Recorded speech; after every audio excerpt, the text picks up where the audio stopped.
Bapak Ibu yang dimuliakan Allah Subhanahu wa taala, ala fil jasadi mudghah, ketahuilah di dalam jasadmu itu ada segumpal. Idza saluhat, kalau dia baik, saluhal jasadu kulluh, yang lain ikut menjadi baik.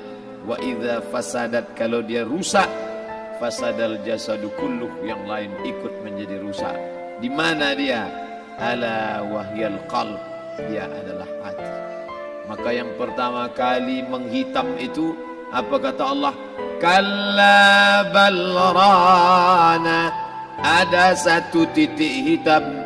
Ala qulubihim, ada satu titik hitam di dalam hati mereka. Ketika satu titik dibiarkan berubah menjadi dua titik, dua titik dibiarkan berubah menjadi tiga titik, 5 titik, 10, 100, 1000, maka dia pun menjadi hitam semuanya. Ketika hati sudah hitam, maka itulah azab di atas azab. Khatamallahu ala qulubihim. Setelah hati menghitam, terkunci, menular ke telinga. Wa ala sam'ihim. Setelah telinga, wa ala absarihim ghishawah. Padahal 3 itulah nanti yang akan ditanya di hadapan Allah. Inna sam'a wal basar wal fuad. Coba lihat, ketika akan ditanya, yang ditanya 3, tapi diawali dari telinga.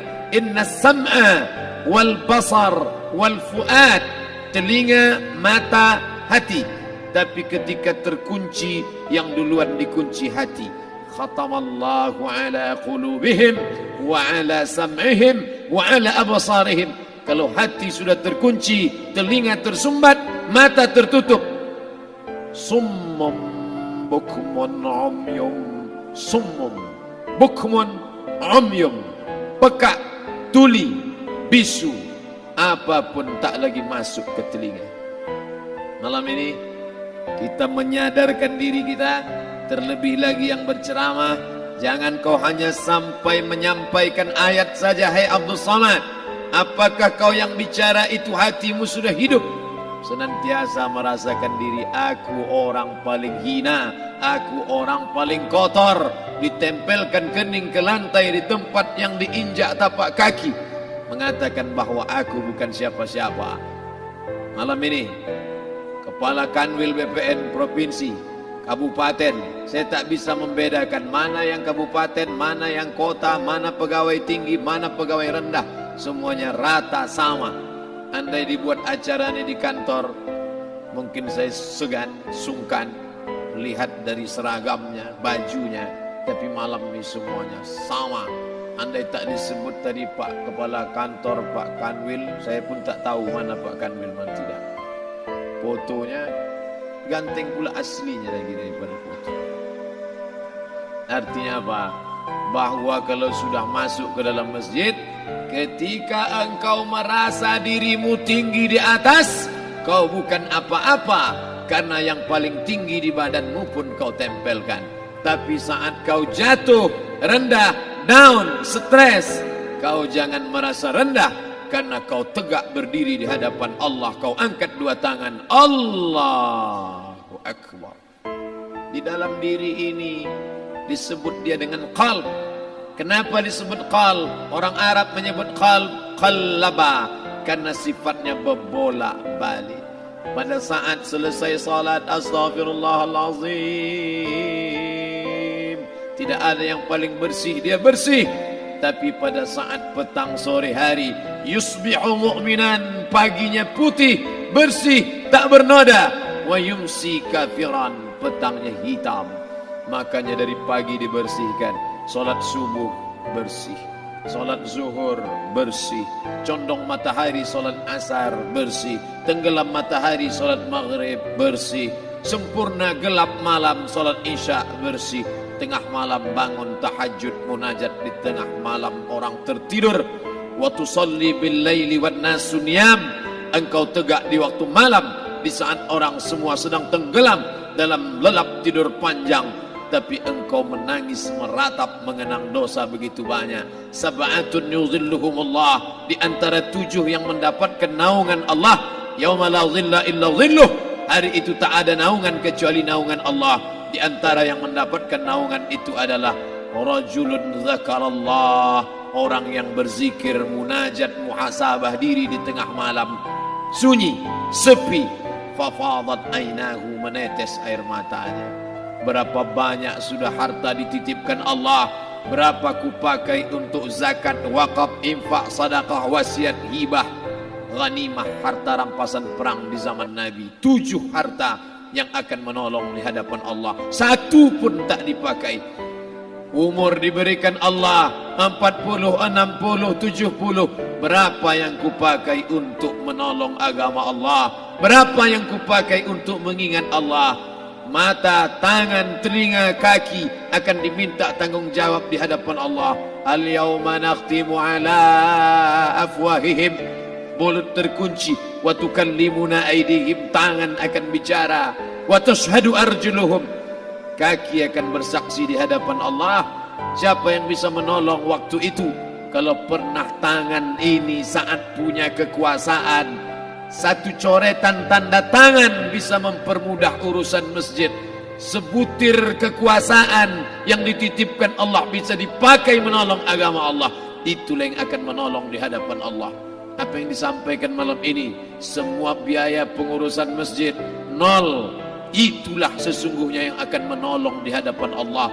Adapun harta yang disimpan, tabungan, deposito, tanah, rumah, kendaraan, semua akan tinggal menjadi harta warisan. Istri mengambil 1/4 kalau ada anak. Kalau tak ada anak, istri mengambil 1/8. 1 miliar 125 juta bulan untuk istri. Kalau dia tak tahu hukum gonogini. Kalau dia tahu gonogini, dia tuntut ke pengadilan, dipotong lagi menjadi 2, 500 untuk dia. Dari yang 500 dapat lagi dia 75, 575 bulan untuk dia. Sisanya 425 diambil anak laki-laki 2 kali bagian anak perempuan.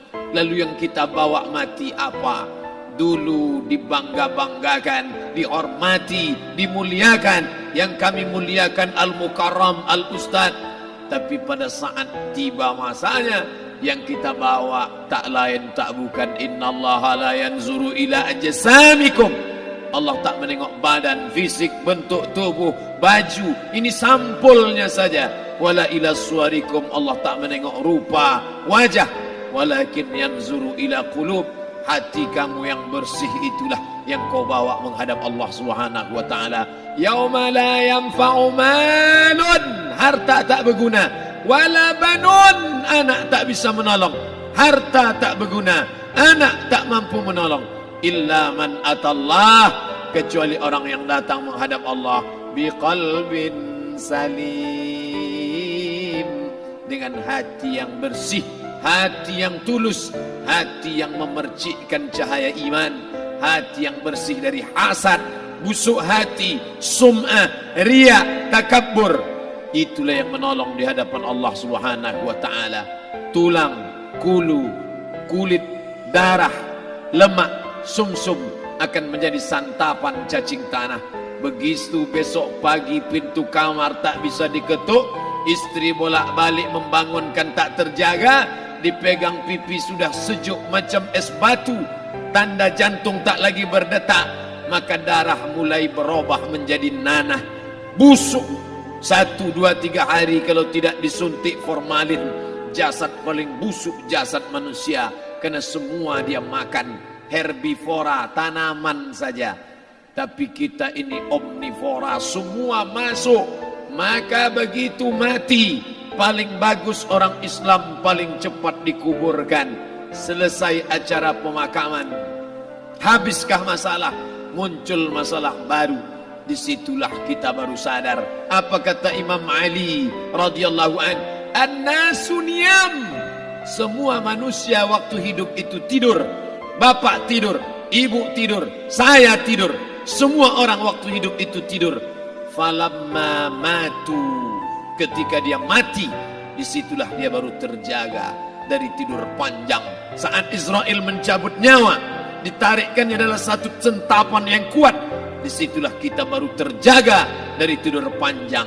Betapa aku meninggalkan salat, betapa aku tak berzakat, betapa dulu kekuasaan, aku lulus umur 30, pensiun 58, 28 tahun apapun tak pernah kubuat untuk agama. Sibuk membesarkan anak, sibuk mengurus warisan. Anak pun tak ingat dengan kita karena kita lupa menanamkan pendidikan agama di dalam otak kepalanya.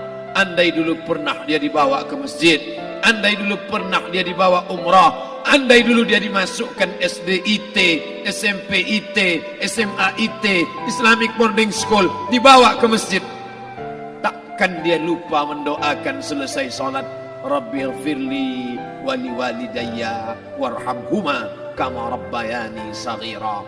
Harta yang banyak tak sempat menolong agama Allah, anak tunggal semata wayang tak sempat dididik agama, istri meninggalkan dalam keadaan stres susah hatinya karena dia tak diajarkan sabar menerima ridha ketetapan takdir Allah. Dan paling celaka, tak pernah anggota tubuh ini dipakai untuk berzikir, muhasabah, mengingat Allah. Tak pernah mata dipakai menengok Quran, kitab suci Allah. Tak pernah dipakai hati merenung sejenak, apa yang akan kubawa mati menghadap Allah Subhanahu wa ta'ala. Malam ini saya tak minta diajak ceramah tentang hukum zakat, hukum puasa. Saya tidak diajak tanya jawab apa hukum unjuk rasa besok tanggal 4. Yang ditanya adalah bagaimana kita merenung sejenak. Abdul Somad, engkau berhadapan dengan para pegawai Badan Pertanahan Nasional Provinsi Riau, berkumpul 12 kabupaten kota. Ini orang-orang ngurus tanah, dari dalam tanah naik ke atas tanah, ngurus tanah, ngurus tanah, ngurus tanah, masuk ke dalam tanah. Abdul Somad dari dalam tanah naik ke atas tanah, ceramah, masuk balik ke dalam tanah. Yang kau bawa apa? Baju koko tinggal, peci tinggal, pakaian kehormatan tinggal. Yang tentara belum pernah saya diundang. Ustadz besok datang takziah, bapak anu tentara meninggal, tahu-tahu kain kapannya loreng. Tak ada. Yang kau bawa kain tidak berjahit, disobek, kerak. Itu yang akan menyampul kulitmu, yang selama ini kau dimandikan, dibersihkan oleh ibumu dulu 60 tahun yang lalu. Sampai masanya kau lupa kapan kau dimandikan dulu. Sekarang ruh melihat, disebut dia ruh karena dia raha ya ruhu ruh, seperti aroma semerbak yang datang pergi hinggap. Ruh sampai masanya dia datang masuk ke dalam jasad. Ruh sampai masanya dia pergi meninggalkan jasad. Malam ini dimuliakan Al-Mukarram Haji Abdul Somad LCMA. Kenapa Abdul Somad ini dimuliakan? Karena ruh hinggap sejenak sebentar, sampai masanya besok pagi dia ruh keluar dari dalam tubuh ini. Anak yang katanya ayahku sayang, istri katanya kaulah abang, sampai masanya mereka tak lagi mau mendekat. Rumah itu saya yang buat, saya yang mengukurnya. Tapi begitu ruh sudah keluar dari badan, tidak satu pun semeter, sesenti, sejengkal, sehasta ada tempat di rumah itu untuk jenazah bernama jenazah Abdul Somad. Dulu orang bertanya, rumah Ustadz Somad di mana? Hari ini orang tidak lagi bertanya, tak lagi menyebut nama. Orang sudah mengatakan kuburnya mana. Dulu kalau dia masuk masjid, didatangi orang, disalami orang, mahasiswa, anak-anak, remaja mencium tangannya sebagai tanda hormat. Tapi begitu diletakkan keranda, kita akan sholat jenazah nanti selepas sholat zuhur. Apa kata orang? Letakkan di tepi sana, letakkan di tepi sana. Tak satu pun mau mendekat, letakkan dia di sana. Bahkan sebagian mengatakan dalam masjid, letakkan dia di luar. Dia tidak disebut engkau yang mulia, tidak digunakan kata ganti orang langsung. Letakkan dia di sana. Bahkan sebagian tak lagi, padahal tempat paling mulia sebelah kanan, orang tak lagi mau di kanan, mulai dia menjauh ke kiri. Kenapa kau ke sana? Takut aku mimpi hantu nanti malam. Mana kawan, sahabat andai tolan, anak menantu, teman sekantor, semuanya pergi meninggalkan.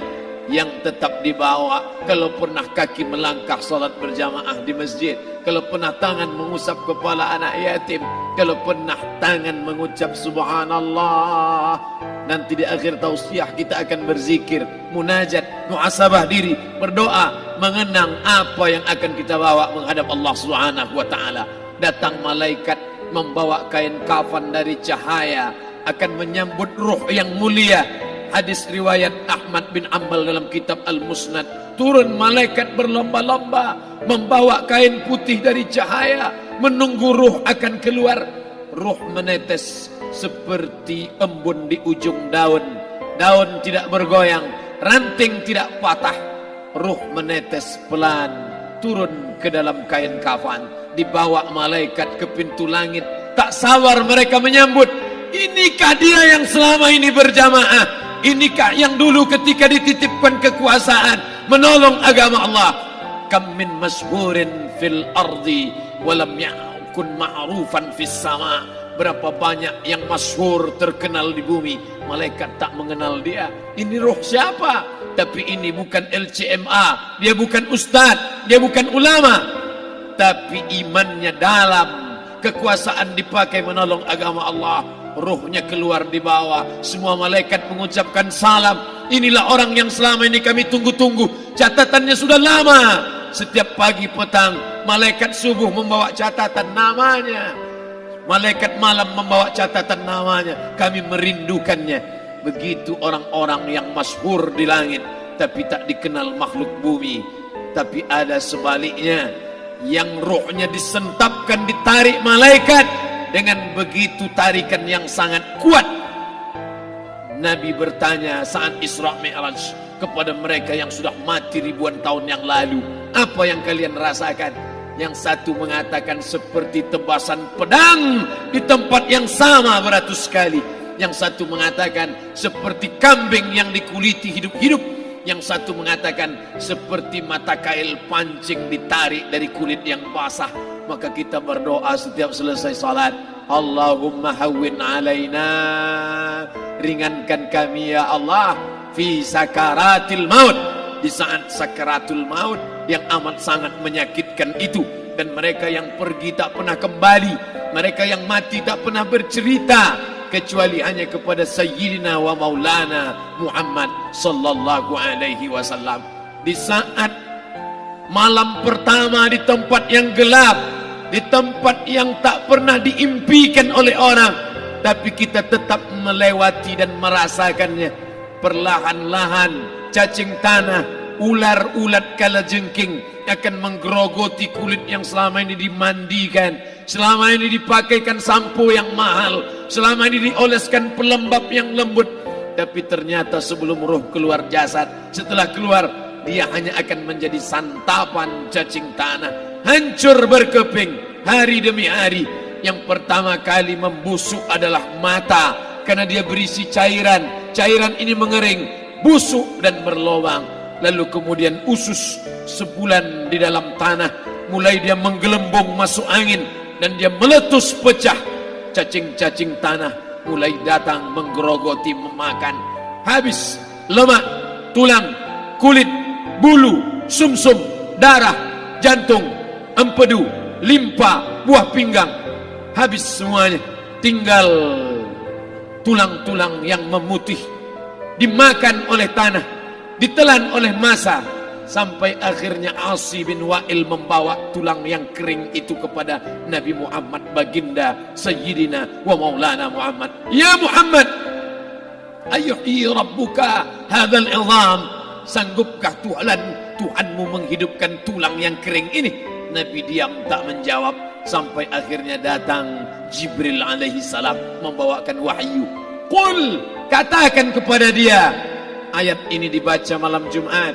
Bapak Ibu semua hafal, kita baca qul yuhyiha allazi ansha'aha awwala marrah wa huwa bikulli khalqin alim.